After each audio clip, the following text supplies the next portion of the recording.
Welcome back to the Get Off the Treadmill podcast for practice owners and leaders, where we are obsessed with how to build a successful practice and get a life too. Hi, I'm Chuck Blakeman, and we're going to dive into another topic that helps us make more money in less time, get off the treadmill, and rehumanize dentistry by giving everybody their brain back. Today, I'm talking with Dr. Sten Ericson, who owns 2 practices with a team and patient base that has quadrupled in size over the last 4 years. He is a Coys graduate and a board member of the AACD's Public Education Committee, along with maintaining memberships with a variety of dental academies. He and his wife reside in Santa Barbara with their 2 boys, and I know Sten personally. He's busy with these practices. Today, Sten, we're really excited to have you with us. Thanks a lot, Chuck. I've been really happy to be here. You bet. Well, we're going to talk about the importance of process today in a practice. And so I want to kind of give you an opportunity to talk about all the things you've done that are good, bad, ugly, smart, and everyone will find themselves in your story as well, because we've all been there multiple times. I just want to start in our past. We'll dredge up the past first.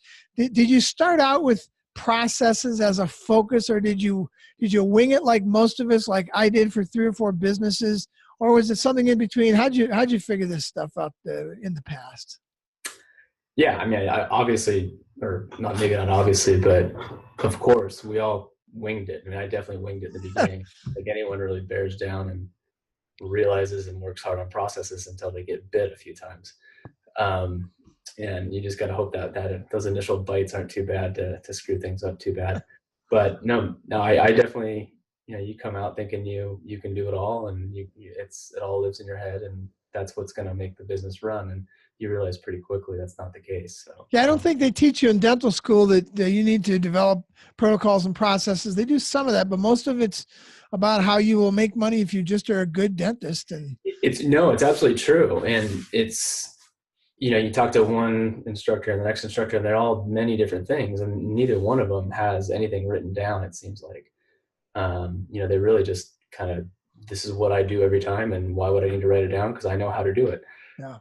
Yeah. And so you learn by default, that's the way you should do things. But yep. So was there something that happened back then or in the past where it made you up your game and focus more on process and experience, or a trend or an aha moment? Was there something that said, okay, I got to do this? Yeah, I think it was initially when I bought out my partner, and when we were partners for a few years, it was kind of, I was riding his coattails a little bit, and he was a kind of larger than life figure. And as much as I've tried to, edge him on to develop some processes, write things down, he was one of these guys that this is the way I've done it. It's always, and he was wildly successful. I was not yet. I was, late 20s and trying to kind of come into my own. And all of a sudden the ink dried and it was mine. And, we were in rough seas, and I realized that I'm not that guy, and I need to write things down. And I need to do things exactly the same way every time, because I don't know what's around the corner. And so we went through dozens and dozens of SOPs and processes and things like that and we're still going through them honestly right now. But I think with each iteration that they're getting better, I hope. Yeah. Well, it's interesting that you would say that about your partner, because I've experienced that myself with friends of mine, as well as practices we work with, that a really gifted, incredible dentist can get away with not writing stuff down as long as he never wants to grow his practice. Yeah. And as long as he's just him. We're working with one guy who's in his early 60s now, who is trying to figure out how to get off the treadmill after 40 years of dentistry. Cannot figure it out because he has always done dentistry just solely by sticking his hand in somebody's mouth, and he's brilliant. He is so gifted and so talented, and he's always learning, but he's not able to teach anybody else. Yeah. And I found that true of a lot of people. It's one of the reasons I think we're successful as business advisors in our business, because I built 12 businesses in 8 industries on 4 continents, and that sounds really fancy, but I am no Richard Branson. I actually have to have had figured this stuff out. I've made a lot of mistakes on the way to figuring it out. And I think it's that lack of natural gifting where you just have the Midas touch and you just go around and touch things and they turn into gold. I think when you lack that, you actually have to figure this thing out. And it also leads you to understand the value of process. Yeah. But even for the guy who's incredibly gifted, if they ever want to get to where they're not dependent, that practice isn't wholly dependent on them, they're going to have to get somebody who can write this down. We actually have someone videotaping this guy, and he's talking as he does his dentistry, and we actually have a micro camera that we're sticking in people's mouths, and so that's how he's getting that stuff figured out for his associates, because he just couldn't teach it to him. But boy, when he's in the middle of doing it, he's very verbose and genius about it, and the patient loves it, that they're going to be, at least the inside of their mouth is going to be famous. And yeah, no, and I did, that was the way I've always trained, and we've trained lots of staff members, as you know, and I train on the fly, and that's just kind of what I do. And we have people now that are helping me write down things certain times, but I actually contacted GoPro to see if they could outfit something that I could wear in my head. And it turns out they've already done it a little bit, but it's, I wanted to do things when I'm practicing, and that's because one of them, that's the best time to do it, because you're doing it right then. Yeah. Second part is you don't have time to do it other times. Yeah, you don't have time, but you're going to get real live bullets when you're doing it in a real live stage. Yeah, exactly. It's a real life situation. So is there any one thing or something you did to get the processes more front and center in your practice once you figured out you needed this stuff? Can you think back, was there a kickstart to that, and maybe why that kickstart worked? Yeah, I mean, for me, it was just it was a need. And I was at the point where, like I said, the contract was done, and the ship was mine, and I didn't have a choice.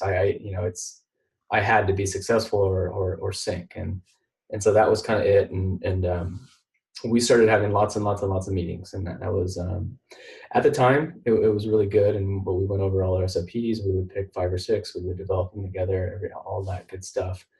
But that really helped out. The problem is different 6-month, 12-month stages of my career is what got you there or what got you here is not going to get you there. Right. And all of a sudden those, every Thursday 6-hour meetings are not very viable. That was only viable for a couple months. And, and then it became a whole lot harder. And so then we need to really standardize things. And now we're in the process right now of even doing a whole other iteration of, potentially videos and training programs and things like that. Well, let's talk about that for a second. How do we get the staff on board, the team members and the teammates? How do we get them on board? What ongoing things do you have to do to keep them using the processes? So how'd you get them on board, or how are you continuing to get them on board with let's use a standardized process? Yeah, I think they as much as they fight a little bit, they want consistency. They want something easy. And I think anything that you give them that's new, they're going to resist no matter what it is. I mean, it could be the best system in the world, and they're going to resist it right off the bat. It's the consistency and kind of showing them that, hey, this is the way we do things now, and this is the reason we do things now. Yeah. And that's been kind of a little bit of an aha moment for me was, it's not, hey, will you do this process? I really think we should do this process. I really think this will be great. It's, we're doing this process, and this is the way we do things today, and for every day for the next forever. And that was kind of a difference in my, leadership, I think, in the last program. Yeah, I think that's important. I don't think we emphasize that enough.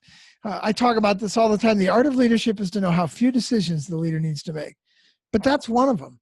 We will have a process. Yeah. I'm not backing off of that. And I know recently you've actually gotten those people more involved in developing the process, which creates more ownership with your cheat sheets and that kind of stuff. So that to me is a really important piece. Is A, they need to understand it's not an option. We are going to have a process. And B, you can be involved in making it what it is and making it better, because input equals ownership. So how did you get them involved? Yeah, I mean, at the start, and this was kind of what I was leading into a little bit, but we were asking them to formulate everything from scratch, and saying, hey, this is kind of the process. This is what the outcome is that we would like.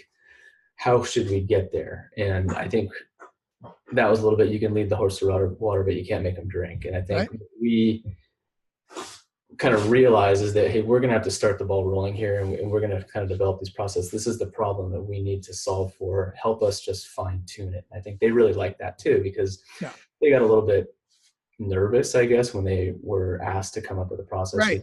Even though we were doing it from a place of, hey, this is, you know, a lot of camaraderie and we're doing this together. Sure. But when it comes down to it, you know, we're the bosses and they're the employees, and they still kind of see themselves that way. And so I think they weren't that comfortable doing that. But when we did kind of lead them in and just ask for their help with fine tuning some of the points on the cheat sheets, like you said, they really liked it. They liked being involved with it. They liked being a part of the solution, and they actually adopted it a lot faster, because now it was a little bit, absolutely, well, hey, I got a part of this, right? Some of those words are mine, or some of those ideas are mine, things like that. Yeah, we talk about distributed decision making being the core of a great participation age practice, and that simply means other people get to get involved in decisions that will impact them. And one of the catchphrases I've come to, and I'm writing my next book on this stuff, how to actually do this, and one of the things we talk about is input equals ownership. Yeah. If we don't get their input, it's not that they actually have to design the whole thing themselves. I think I would always want them to give it their best shot, but to your point, they're so used to somebody else telling them what to do. Sometimes that can just be frightening. Exactly, yeah. And so you don't want to abdicate. You don't want to just say, well, there's the refrigerator, 12-month-old, figure it out. You know, we got to get involved in the process with them. And sometimes we need to play Thomas Jefferson and come up with a first draft of the Declaration of Independence. You know, that's how they did it. And I imagine if everyone was writing it, we'd still be writing the Declaration of Independence. But he came up with the first draft, but then everybody had their input, and we all owned it together, and they were all able to sign it as their document. So that's one way to do it, is to give them the option and see how far they get. But if they're not getting somewhere, we can't just say, well, you just need to do it. We can come up with a first draft and then get their input. That's, to me, the key piece of this ownership, is that the input equals ownership. Yeah. And the principle here is that if I have to live with the decision, if I have to carry it out, any decision I have to carry out, I should be involved in making that decision whenever possible. And it's almost always possible. Mm-hmm. But we don't do that too often. Too often I see dentists basically coming from the top down and just saying, you will do this, and then walking away, and then wondering why those people don't do it when they're not around. Mm-hmm. Because they only do it under force of threat. It's not theirs, it's yours. And so I'm not going to do it unless you're here to tell me you have to do it. But if it's mine, then it can happen when you're not there. That's the key to building multiple practices, is this has to happen when you're not there. And the only way that's really going to happen is if they own it. And the only way they're going to own it is if they have as much input as possible in designing the process. So I think that's a key piece to this. You call them cheat sheets. Why do you do that? I like it. Sounds like they're getting kind of cheating the system a little bit. I don't know. I think we tried to make them as simple as possible, and we start with the biggest problems, and we solve that problem, then we solve the next one. And what we kind of realized right off the bat, though, is once we solved the problem and we built this cheat sheet, and we sent them off to designers and things like that, and had people really make them look pretty. But people only looked at them once or twice. Once they internalized it, they didn't need a cheat sheet anymore. Yeah. But then it really became just an onboarding tool. Yeah. And but yeah, we call them cheat sheets, and we have a roadmaps and different things for our business, and they're basically checklists. It's essentially what it is. Yeah. Now you went by very casually, very quickly by. You said we sent them off to designers, but I think there's something in that. You get them. You've got what's the company you use? We can throw them out there. They're not paying. Yeah, we're using Design Pickle. Design Pickle, that's right. Yeah. And you send them this stuff, and they make it pretty. Exactly. Yeah, it's not rocket science, but they make it pretty. But too often we dismiss that. I owned a marketing company at one point. I'm not a big fan of a lot of glitzy marketing, but what I am a fan of is rite and ritual and emphasizing what's important. And when you make your process something that is visually appealing and makes a visual sense to someone, that is just another really strong way, simple, strong way to say, this is really important. We didn't just put this on the back of a napkin and throw it at you, but we're going to formalize this. we need rite, we need ritual, we need formalization in order to do a reset. And that's what a new process is. It's a reset. But if I don't have that rite, that ritual, we're rolling this out as a kind of like a wedding ceremony. Here's our rollout of the new process. And then we have a ritual for using it afterwards. And we have this fancy document. We didn't just wear blue jeans to the wedding. We fancied it up. There's something to that kind of stuff. People will emphasize what we emphasize. And if we are willing to pay, $50 or $100 to have something look good, that's one more way that they're going to say, well, they've invested in this. This isn't on the back of a napkin. They must actually mean this. I think and I did that before with, all my dozens, if not more. Did you? Okay. SOPs. They were, I thought they looked pretty darn good because I did them on Word, and they look like crap. Yeah. But, and then you kind of wonder, there are other reasons why we weren't getting 100% adoption, but, I definitely think we've had ones that we've recently done where they have been first drafts and we're using with patients and things like that. And because they just weren't back from the design company yet. And then all of a sudden we kind of noticed when they were back, and the consistency started to happen a little bit more. I don't know if it was the only reason or not, or maybe it was just time, but no, it's not the only reason, but it's one of those, it's definitely not the only reason, but it's one of those things that communicates to people this is important. Just simple things like that. We make them look good. Yeah. So we've been talking a lot about leadership and how to keep things moving. You said you've had a lot of SOPs. And it begs the question, and so did I in my many businesses. There were iterations of them. And I'm always trying to figure this out. Why is it that we get stuff started that seems so good, and then 3 months, 6 months, or 8 months later, it no longer exists, or it's in some dust pile somewhere. Nobody can even find it. Yeah. What happened? Well, number one, what happened was that stuff is really important, and we're too busy with the urgent stuff to pay attention to the important stuff. I'm too busy actually running the process to see if it has actually changed.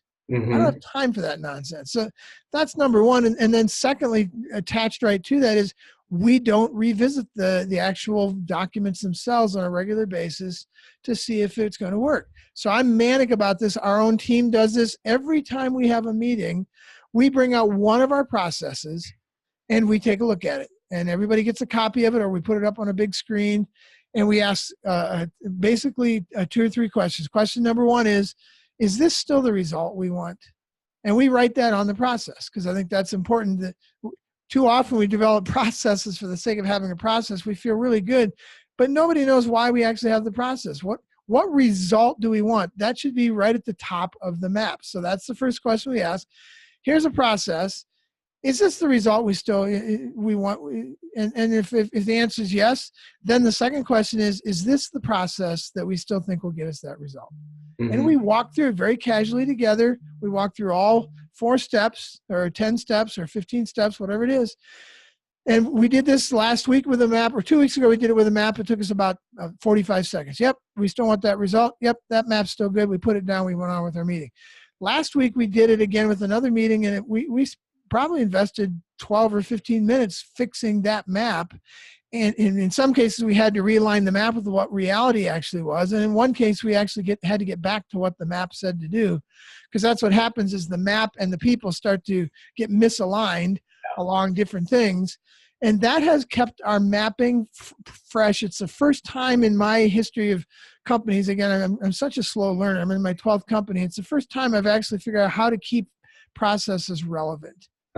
By simply, we've talked about this, beating the drum gently and relentlessly. And that's one way to do it, gently and relentlessly, is just to bring it up in every meeting. We have one person who is responsible to make sure in every meeting that they bring the next process to the meeting, and we ask those 2 questions. Is this still the result we want? Is this still the process that'll get us that result? And that has helped us not have a dustbin full of past maps that we have to start over from scratch, because that's what happens. If you let it go for 6 months or a year, by the time you look at it again, reality and that map are so different. And then when you're training people, to your point, there's such incredibly valuable onboarding tools. If it's not up to date, now you're training them on something nobody's doing, and that's even worse than them just winging it. Right.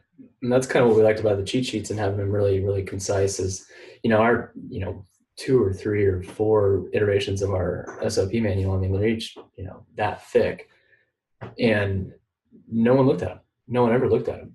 No.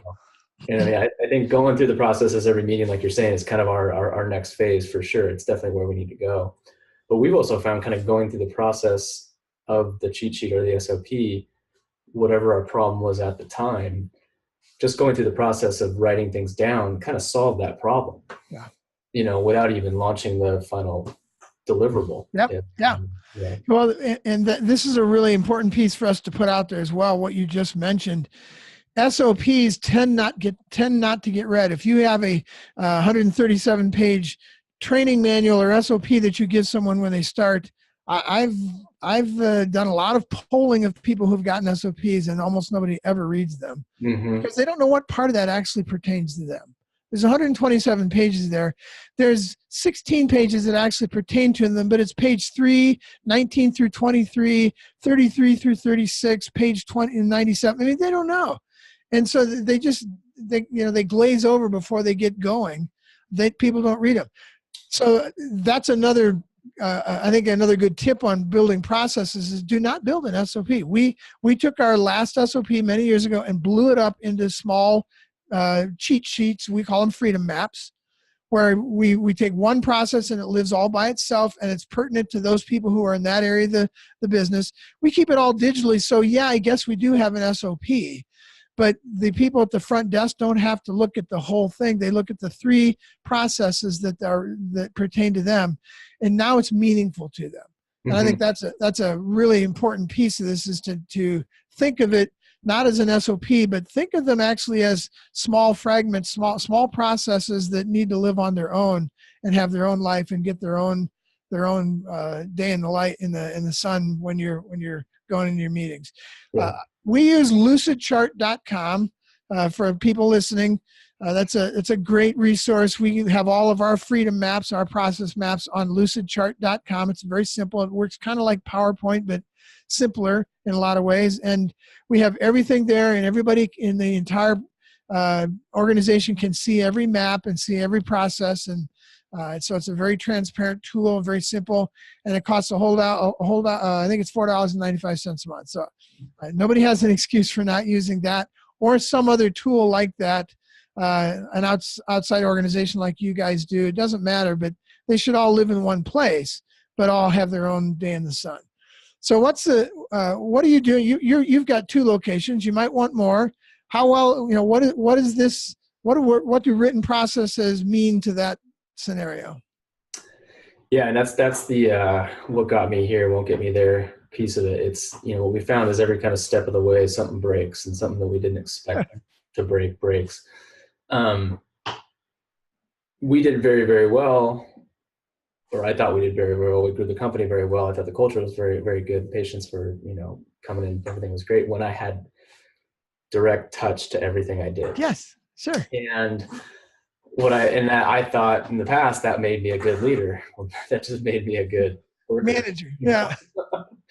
And so what we've kind of realized is I cannot physically touch everything, and the things that I can physically touch are getting fewer and fewer every day almost. And without processes, without writing something down, having accountability for it, like the roadmaps were, and having just a set way of doing things that people can always go back to without having to come to myself or a manager or one of the doctors, just go to it themselves. To me, it's invaluable. So it's because it's all me. I don't have partners anymore. We have other doctors and we have definitely some leaders who Chuck knows, but it's not possible to run both these offices right now at their size, touching every single patient, touching every single employee all the time. So we have to have set way of doing things. Good. Well, and even if you don't have that, if you want any kind of freedom, to your point, even if you have 8 people in a single location, you want things to run when you're not there, or you want to be able to focus on your patient. You need those processes. It's going to be required.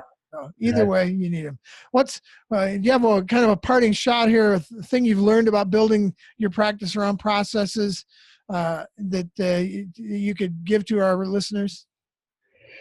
Yeah, it's kind of the last piece is, you can't really expect what's going to break, but something will break, and you just got to be ready for it. And I think and we're trying to anticipate it as much as possible, but it's something breaks every week. And all the more reason to have the things you know about in a process, because there's going to be something you don't know about, and you need your time and energy to focus on that because the other stuff is working on its own. So, well, this has been a joy. Hey, if people want to get a hold of you, your patients, or even anybody who wants to maybe work in such a great environment, how do they get a hold of Sten? Well, they can call us. They can email me and sericson@ericsondental.com. Cool. Well, it's been a joy. I appreciate it, my friend. Yep, you too, Chuck. Thanks a lot. You bet. If this podcast was helpful, please subscribe by computer or by phone, or connect with us at www.gottsummit.com, 2 T's, GOTT summit.com. That stands for Get Off the Treadmill. We have those summits quarterly for dental practitioners only. Or connect with us at www.chuckblakeman.com or email us at grow@cranksetgroup.com. Let's get off that treadmill. Let's get into the participation age. I look forward to seeing you in the next podcast. Thanks.